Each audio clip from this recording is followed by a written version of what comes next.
এটা গুৰুত্বপূৰ্ণ খবৰ জনাব বিচাৰিছো অখিল গগৈৰ প্ৰসংগ আমি উল্লেখ কৰিব বিচাৰিছো অখিল গগৈৰ প্ৰসংগ কিয় চৰ্চালৈ আহিছে যিটো সময়ত অখিল গগৈ অসমৰ ৰাজনীতিৰ ক্ষেত্ৰত কিমান প্ৰাসংগিক হেয়া চৰ্চা হয় সেই সময়ছোৱাতে শিৱসাগৰত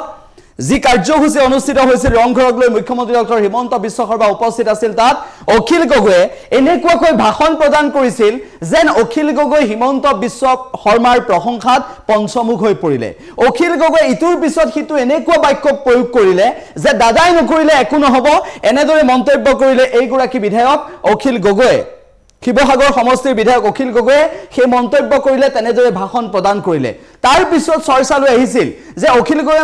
গগৈ মুখ্যমন্ত্ৰী ডক্টৰ হিমন্ত বিশ্ব শৰ্মাক ইমান কিয় বেছিকৈ প্ৰশংসা কৰিছে কিয় ইমান বেছিকৈ প্ৰশংসা কৰিব বিচাৰিছে একাংশই কৈছিল যে শিৱসাগৰ সমষ্টিৰ উন্নয়নৰ বাবে অখিল গগৈয়ে প্ৰশংসাৰ নামত তোষামোদ কৰিছে হিমন্ত বিশ্ব শৰ্মাক এনেদৰেও কৈছিল হিমন্ত বিশ্ব শৰ্মাক শিৱসাগৰত সেই ৰাজহুৱা সভাত ভাষণ প্ৰদান কৰি অখিল গগৈ কি কৈছিল প্ৰথমতে আমি শুনাই ল'ব বিচাৰিছো তাৰ পিছত আজি অখিল গগৈ কেনেদৰে সমালোচনা কৰিছে হেয়া আমি আপোনালোকক জনাবলৈ চেষ্টা কৰিম এতিয়া শিৱসাগৰত আমি ৰংঘৰ প্ৰকল্প নামৰ এটা অতি বিতুপন প্ৰকল্প স্থাপন কৰিবলৈ লৈছো আৰু এই প্ৰকল্পৰ সমস্ত কৃতিত্ব এই মুহূৰ্তত মই হিমন্ত বিশ্ব শৰ্মা ডাঙৰীয়াৰ ওপৰত অৰ্পণ কৰিব খুজিছো ডক্টৰ হিমন্ত বিশ্ব শৰ্মাই এই যি ৰংঘৰ প্ৰকল্পৰ কাৰণে যি আগ্ৰহ প্ৰকাশ কৰিছে ৰংঘৰ প্ৰকল্পৰ কাৰণে 118 কোটি টকাৰ চেংচন কৰি দিছে আৰু লগতে 118 কোটি টকাৰ লগতে প্ৰায় 31 কোটি টকাৰ আমাৰ ল্যান্ড কম্পেনসেশনৰ কাৰণে ল্যান্ড একুইজিশনৰ কাৰণে প্ৰদান কৰিছে তাৰ ফলত আমি এনেকৈ এটা খুব সুন্দৰ প্ৰকল্প ইয়াতে আৰম্ভ কৰিবৰ কাৰণে সক্ষম হৈছো তাৰ সেই সপোনৰ আৰম্ভণি আজি কৈছে আৰু এই প্ৰকল্পটো সন্মানীয় মুখ্যমন্ত্ৰী ডাঙৰীয়াই এই প্ৰকল্পটো অনুমোদন দিছে গতিকে নিশ্চিতভাৱে এই সমষ্টিৰ বিধায়ক হিচাপে মই আজি সমগ্ৰ শিৱসাগৰবাসী ৰাইজৰ হৈ মুখ্যমন্ত্ৰী হিমন্ত বিশ্ব শৰ্মা ডাঙৰীয়া অন্তৰৰ পৰা ধন্যবাদ আৰু কৃতজ্ঞতা জ্ঞাপন কৰিছো আমি সেই মন্তব্যটো শুনালো তাৰ পাছত আপুনি চিন্তা কৰক যে অখিল গগৈয়ে আজিৰ দিনটোত সেইখিনি কথা কোৱাৰ পিছত যিখিনি কথা শুনিলে সেইখিনি কথা কোৱাৰ পিছত আজি এনেদৰে সমালোচনা কৰিব পাৰেনে আপুনি আচৰিত হ'ব কিন্তু তেনেদৰে সমালোচনা কৰিলে অখিল গগৈয়ে কেনেদৰে নিজৰ ৰূপ সলনি কৰিছে সেই সন্দৰ্ভটো এতিয়া একাংশই মন্তব্য কৰিছে এদিন প্ৰশংসা আন দিন সমালোচনা এই প্ৰশংসা সমালোচনাৰ মাজত অখিল গগৈ চৰ্চাত আজি অখিল গগৈ মুখ্যমন্ত্ৰী গৰাকী কি ক'লে হেয়া আমি আপোনালোকক শুনাব বিচাৰিছো হিমন্ত বিশ্ব শৰ্মা হাই হিমন্ত বিশ্ব শৰ্মা হাই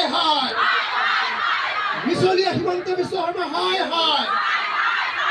মিছলীয়া হিমন্ত বিশ্ব শৰ্মা হাই মিছলীয়া হিমন্ত বিশ্ব শৰ্মা হাই মিছলীয়া হিমন্ত বিশ্ব শৰ্মা হাই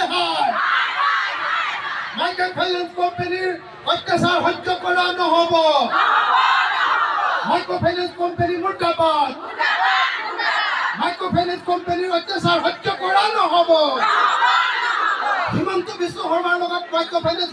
কোম্পানীৰ বুজাবুজি মানি লোৱা নহব মুখ্যমন্ত্ৰীয়ে মিছা কথা কৈছে নে নাই কৈছে তাৰমানে মুখ্যমন্ত্ৰী হিমন্ত বিশ্ব শৰ্মা মিছলীয়া মুখ্যমন্ত্ৰী হয় নে নহয়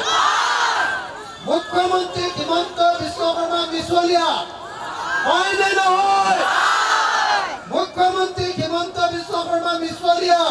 হয় নে নহয় হয়নে হিমন্ত বিশ্ব শৰ্মা মিছলীয়া হয় নে নহয় হিমন্ত বিশ্ব শৰ্মা মিছলীয়া হয়নে আজিৰ দিনটোৰ প্ৰথম সিদ্ধান্তটো হ'ল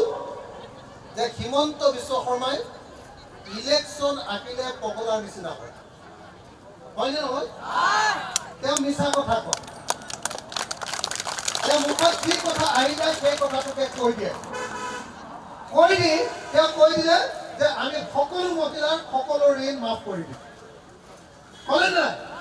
ক'লে আপোনালোকে যিবিলাকে তেওঁৰ কথা শুনিলে